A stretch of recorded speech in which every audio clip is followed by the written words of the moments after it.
you imagine that we live in an age of reason?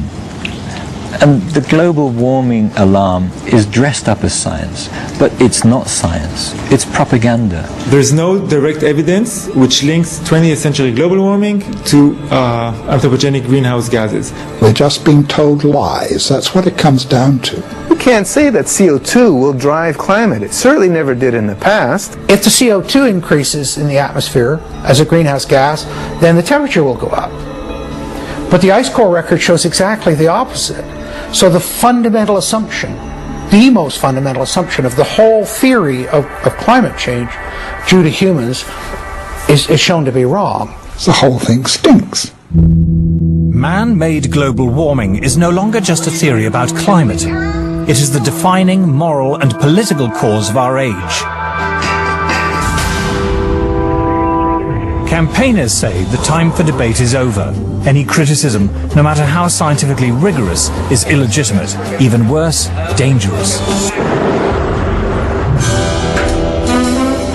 But in this film, it will be shown that the Earth's climate is always changing, that there is nothing unusual about the current temperature, and that the scientific evidence does not support the notion that climate is driven by carbon dioxide, man-made or otherwise.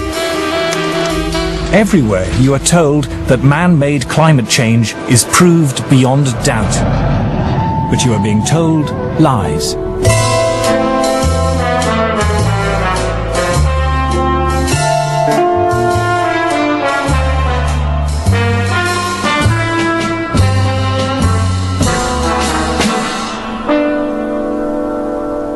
When people say we don't believe in global warming, I say, no, I believe in global warming. I don't believe that human CO2 is causing that warming. A few years ago, if you would ask me, I would tell you it's CO2. Why? Because just like everyone else in the public, I listened to what the media had to say. Each day, the news reports grow more fantastically apocalyptic.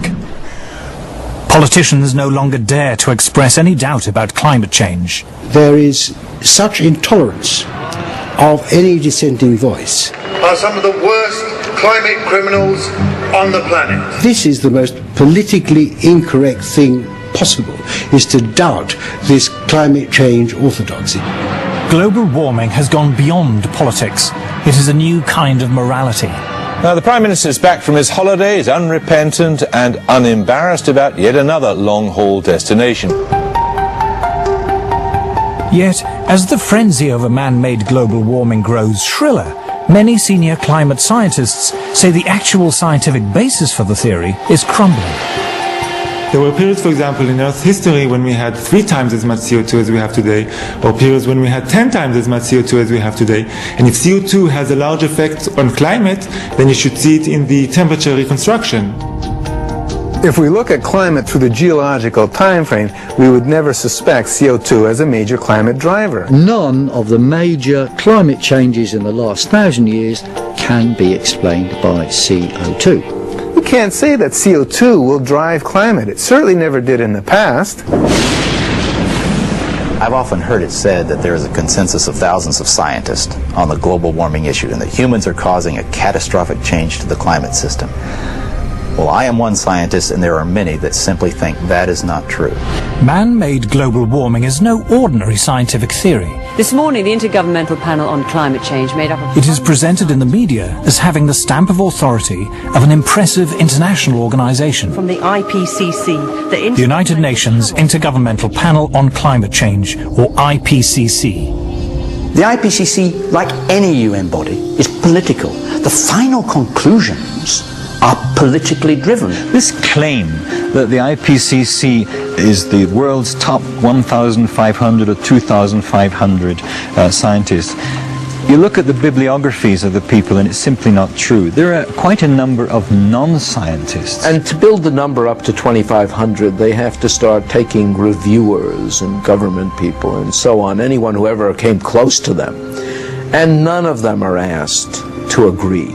Many of them disagree. Those people who are specialists but don't agree with the polemic and resign, and there have been a number that I know of, they are simply put on the author list and become part of this 2,500 of the world's top scientists. People have decided you have to convince other people that since no scientist disagrees, you shouldn't disagree either. But that, whenever you hear that in science, that's pure propaganda. This is the story of how a theory about climate turned into a political ideology.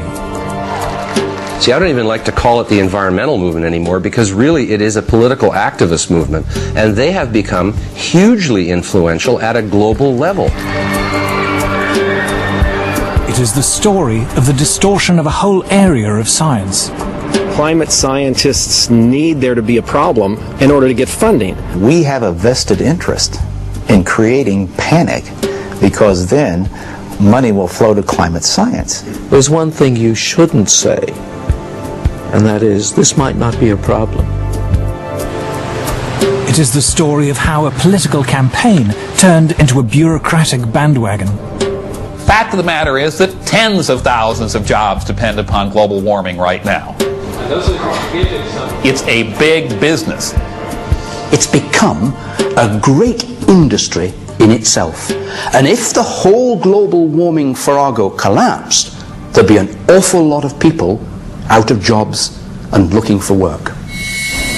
This is a story of censorship and intimidation. I have seen and heard their spitting fury at anybody who might disagree with them, which is not the scientific way. It is a story about Westerners invoking the threat of climatic disaster to hinder vital industrial progress in the developing world. One clear thing that emerges from the whole environmental debate is the point that there's somebody keen to kill the African dream, and the African dream is to develop. The environmental movement has evolved into the strongest force there is for preventing development in the developing countries. The global warming story is a cautionary tale of how a media scare became the defining idea of a generation. The whole global warming business has become like a religion. And people who disagree are called heretics. I'm a heretic. The makers of this program are all heretics.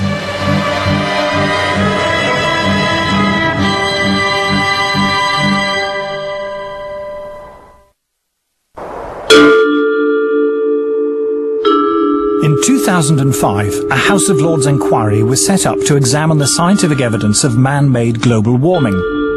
A leading figure in that inquiry was Lord Lawson of Blaby, who, as Chancellor of the Exchequer in the 1980s, was the first politician to commit government money to global warming research.